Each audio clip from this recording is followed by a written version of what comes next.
Here's a stat that stopped me when I heard it. Roughly one-third of federal contractors are actually increasing their DEI spending right now, not cutting it, increasing it. I know, it's not what you expected to hear.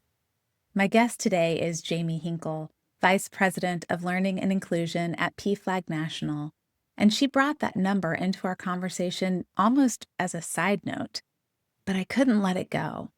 Because we are living in a moment when it can feel like every door is closing, every resource is shrinking, and every safe space is under threat.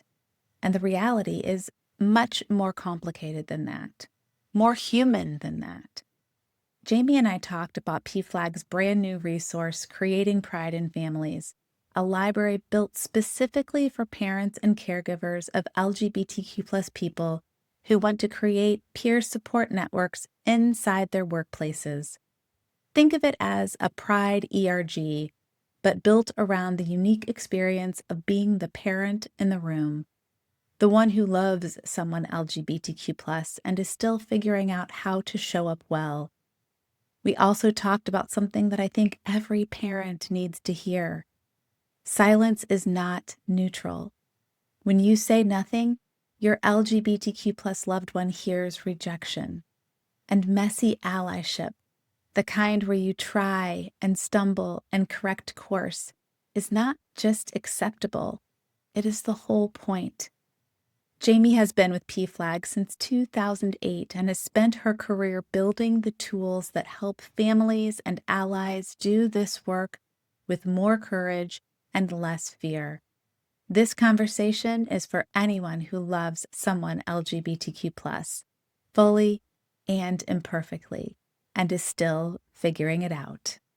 Welcome to More Human, More Kind, the podcast for parents of LGBTQ+ kids and anyone trying to stay human in a world that keeps hardening.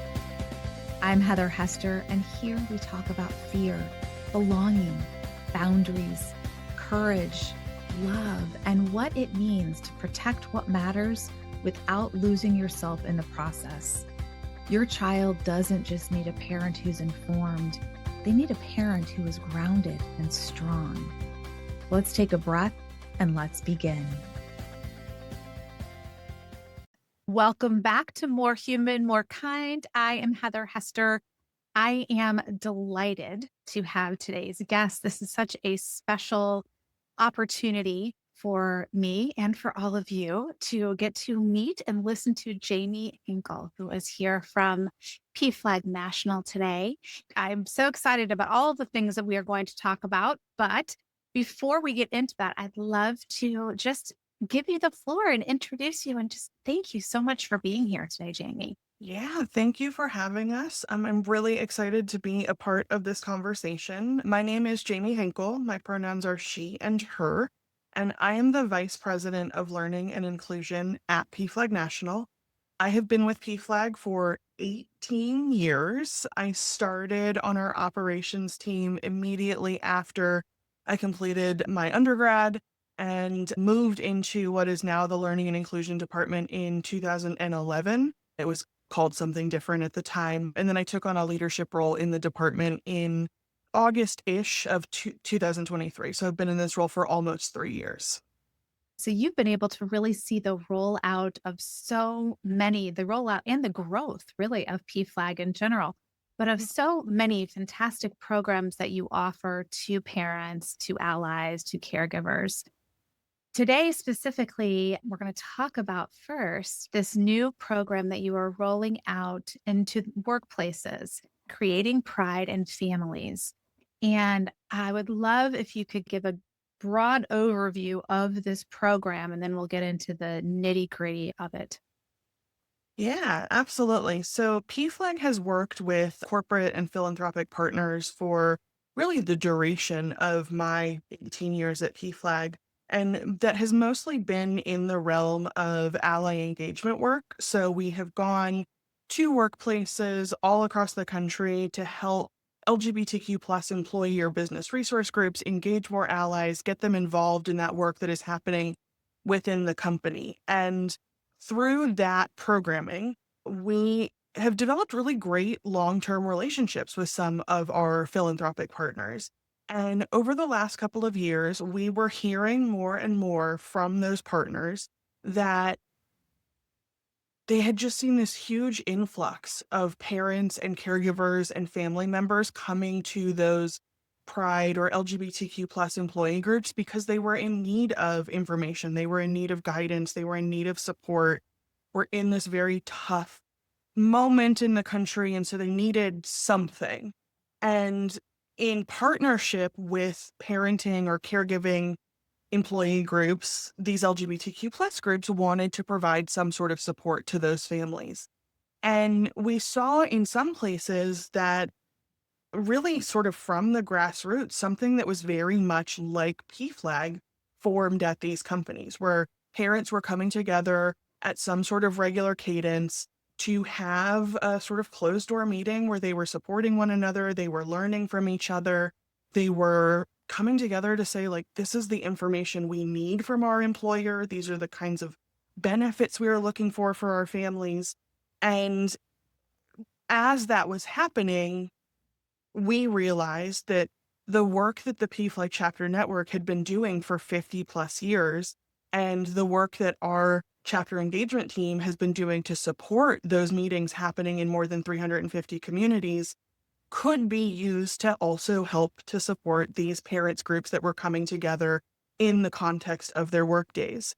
So we took a lot of the resources, a lot of the materials that our phenomenal chapter engagement team had pulled together to help local chapters organize and to facilitate support group meetings and to develop educational programming and to get parents who were interested involved in advocacy work. And we adapted them to meet the needs of people in their workplaces because the conversation is very similar, but it is also different sometimes. And so we adapted those resources, pulled them all together in a single place. And we now have this resource library that would help a group that is coming together to provide that sort of peer support in the context of their work life.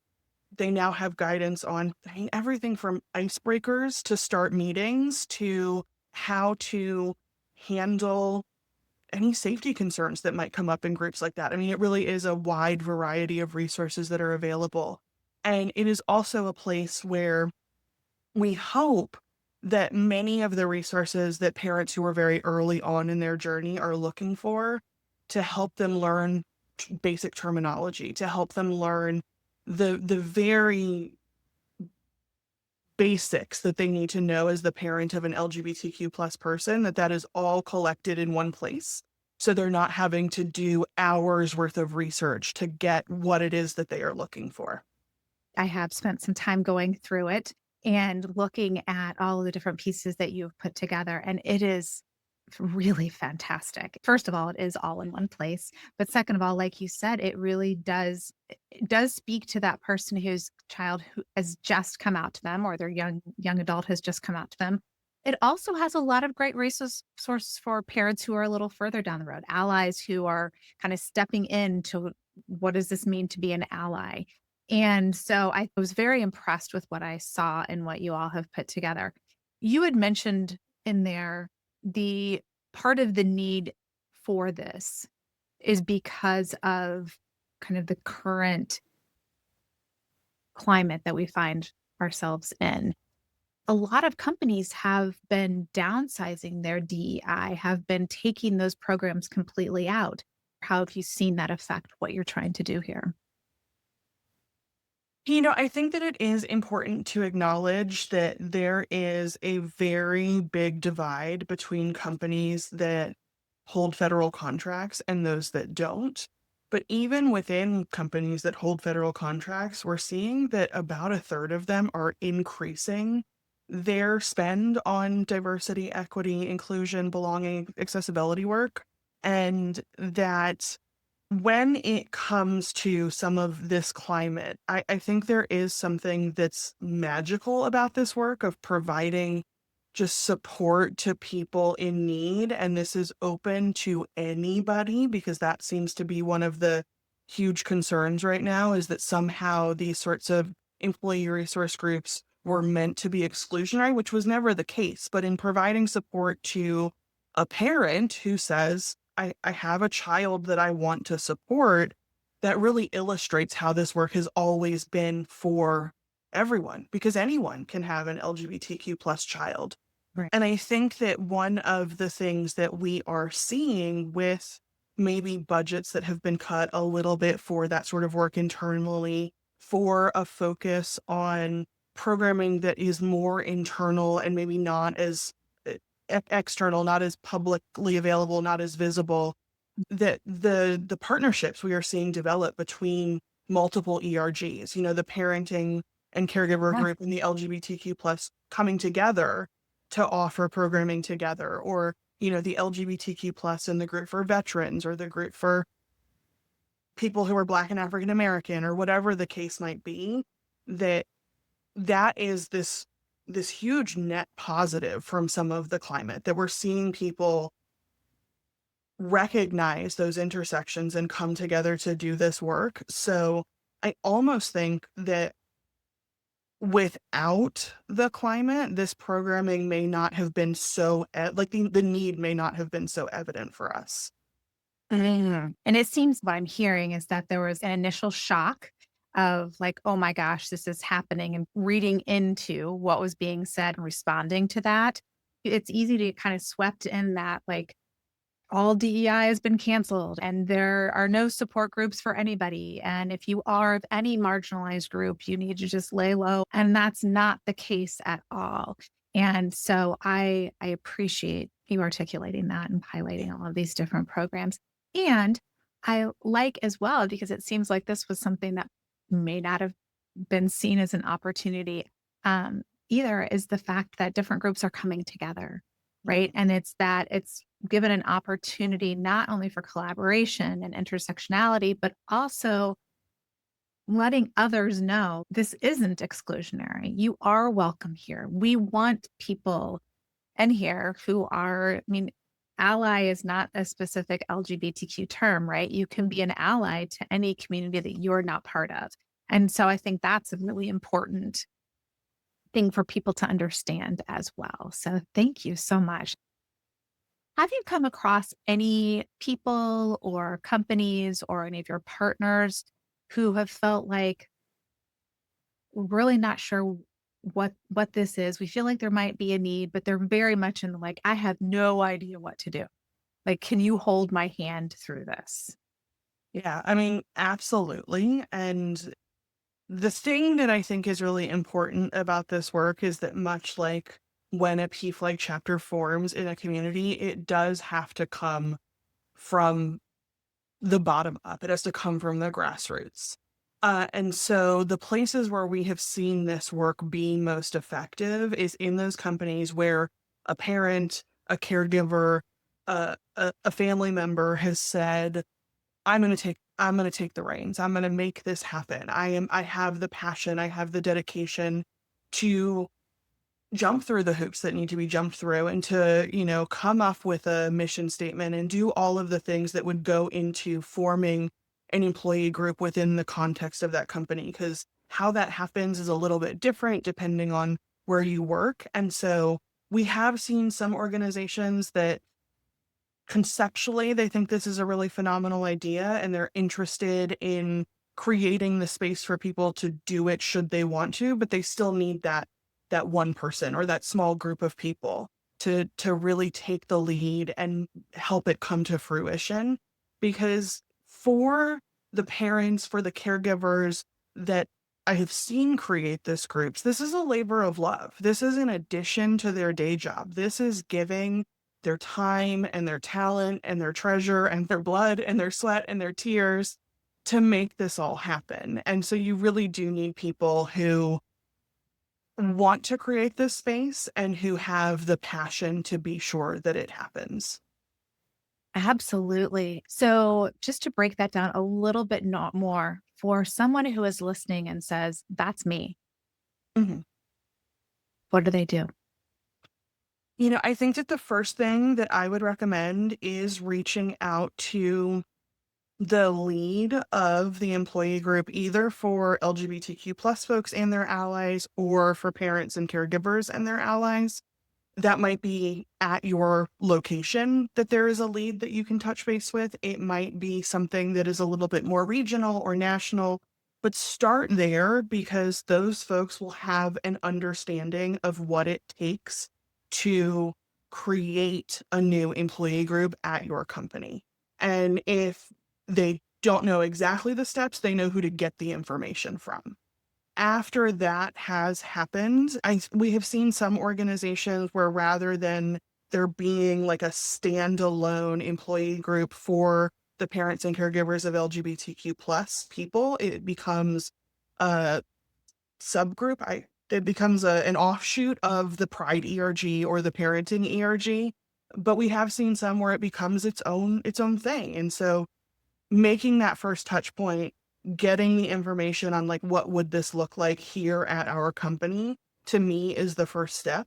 In places where maybe employee groups just don't exist yet, because there are companies where they haven't gone on this journey, they don't have these sort of networks or they don't have these sort of groups that are meeting regularly. I would recommend connecting either with somebody who is in human resources, is in like people or belonging, is in employee relations. There are lots of different ways that you could get additional information as to what this would look like, what would need to be done, the work that goes into creating something like this. Outside of a person's, place of employment, I do think that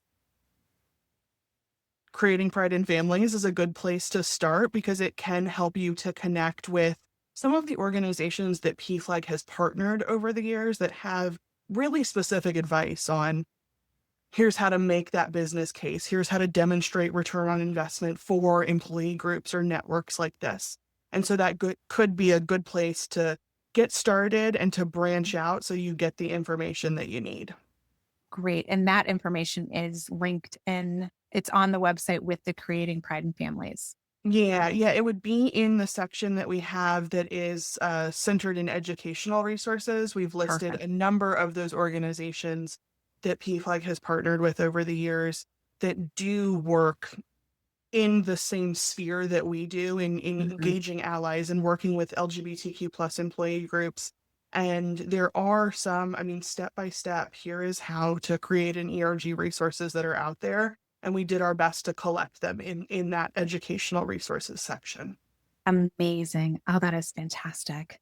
Okay, good. Well, we will also link all of these things in the show notes, so we'll make it as easy as possible.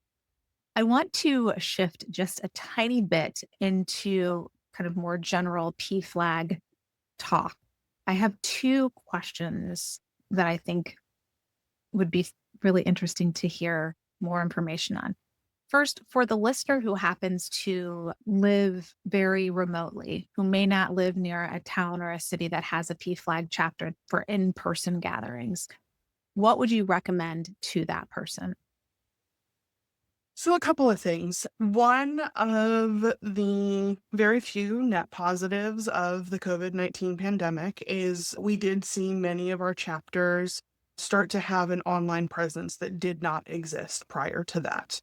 We have a program called PFLAG Connects, where many of our chapters are still regularly hosting meetings on Zoom, whether that is in a hybrid format where some folks are in a room together and others are online, or where those meetings are happening exclusively online. So if you were to go to the PFLAG national website at pflag.org and you go to sort of find a chapter, there is an opportunity to search for virtual meetings.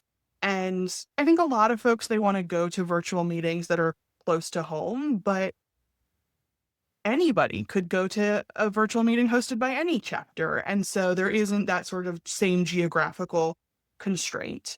In addition to that, and then sort of a progression of the PFLAG Connects program, we also have PFLAG Connects communities, which are free, peer-led virtual support group meetings that happen once a month for folks who have a shared background.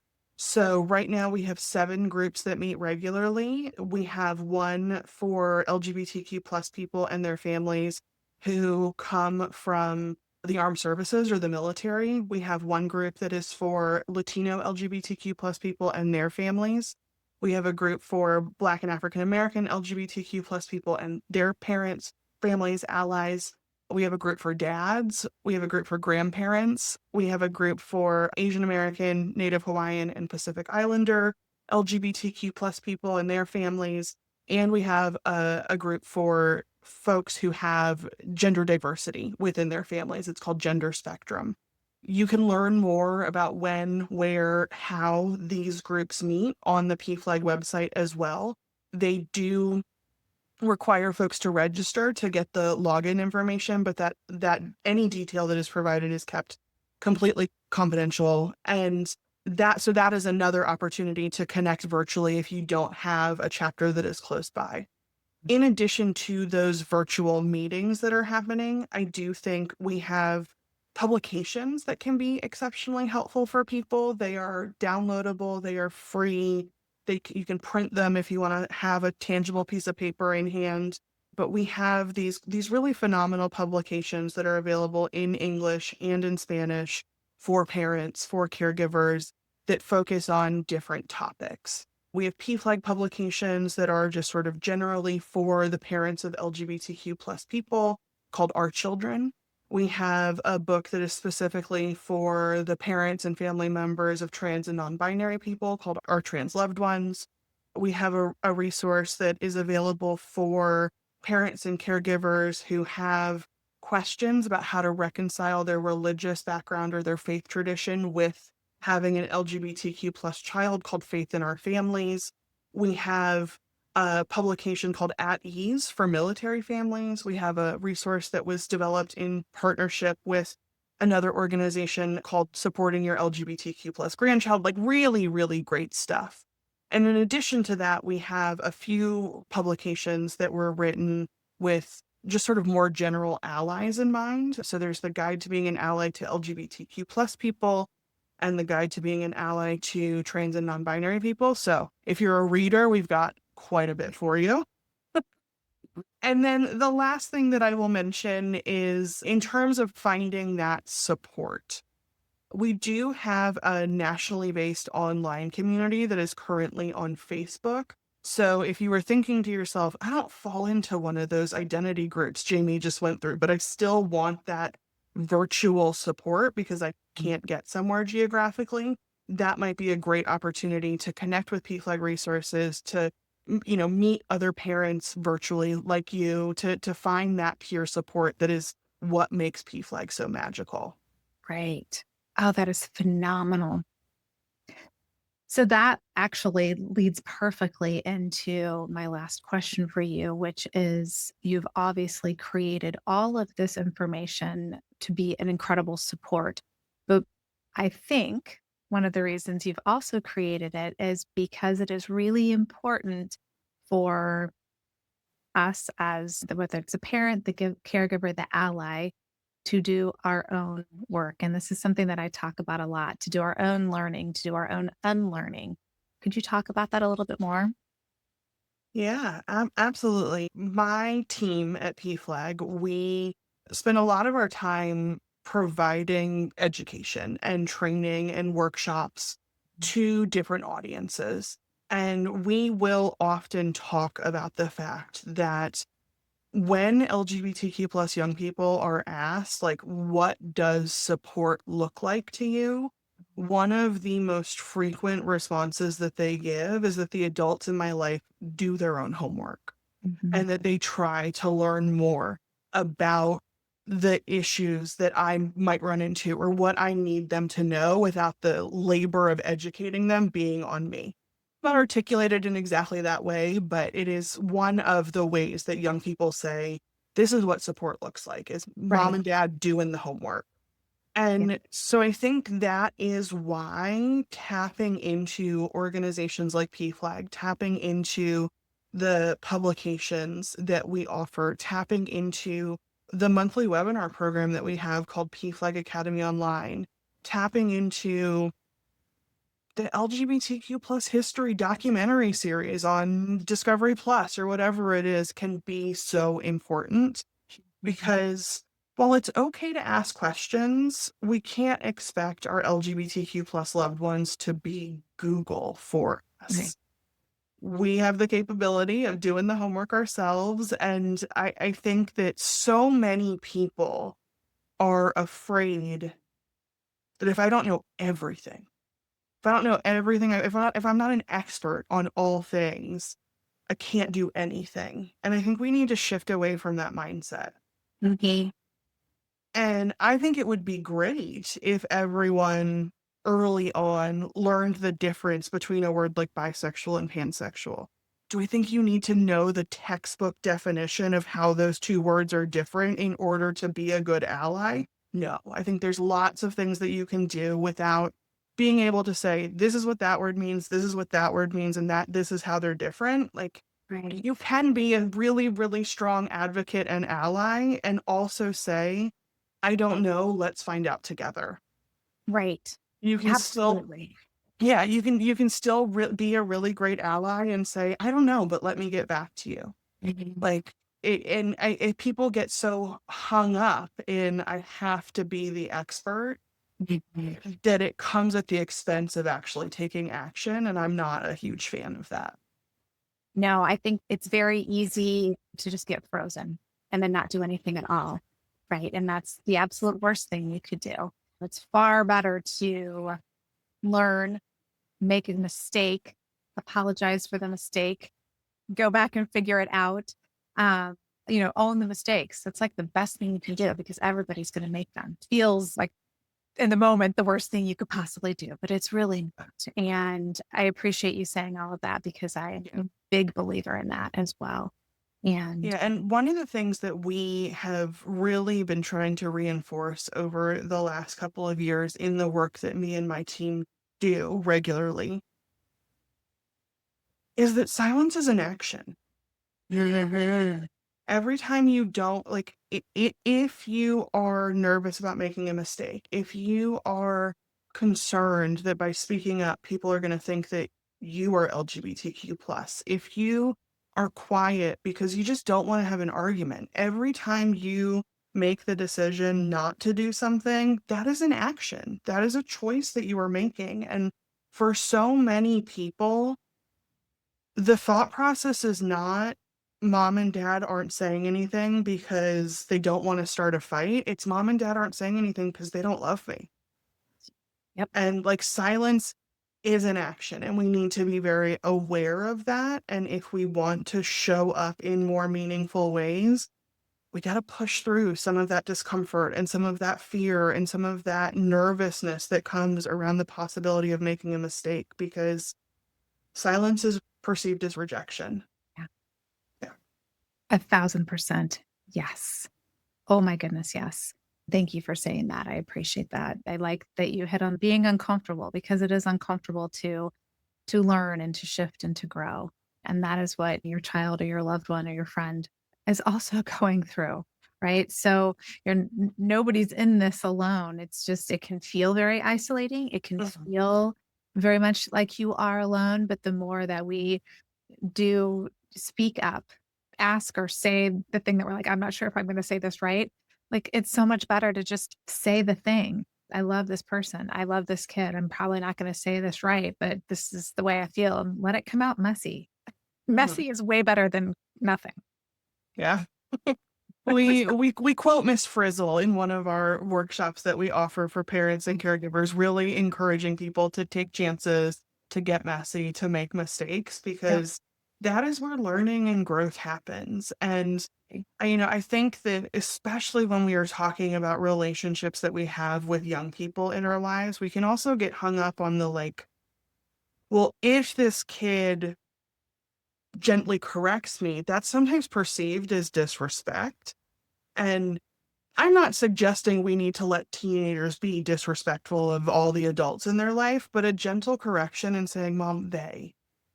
Like Right. that's not disrespect. That is just somebody telling you this is what I need from you. And so that differentiation I think can also be very important for parents and caregivers. Absolutely. Absolutely. And I think there's also this shift that I see slowly coming into play. I know I came from a generation where we didn't even think about correcting our parents or speaking up or saying anything. When my kids were very, very young, learning to shift out of that. And by the time they were like teenagers and young adults, you can learn so much from your kids, and them saying something back to you or them sharing information with you is not them saying you're bad or you're wrong or it's sharing a piece of their perspective in Mhm. life, like the way that they've grown up. And the fact that they can say that to you is actually a compliment to you, right? That you have given them this, whether it's a safe space or it is just the ability to be able to speak their truth, speak their mind. Yeah. I think that one of the things you will find on the Creating Pride in Families resource is a lot of like the research, the studies, the demographics data that we use to inform the work that my team does in providing this education to various stakeholders at PFLAG. And we do see that a much larger proportion of young people, of Gen Z, identify as LGBTQ plus when compared to their millennial or their Gen X or their baby boomer peers. And Mm, there's oftentimes this question of like, well, why?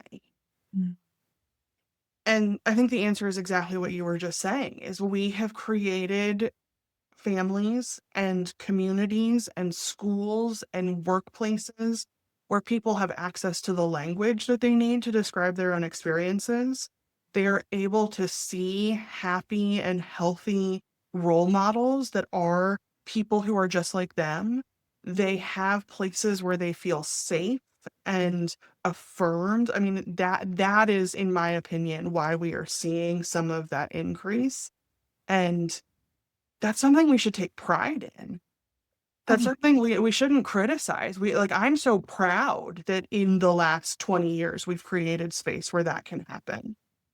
I mean, right? Yeah. I think it is absolutely phenomenal.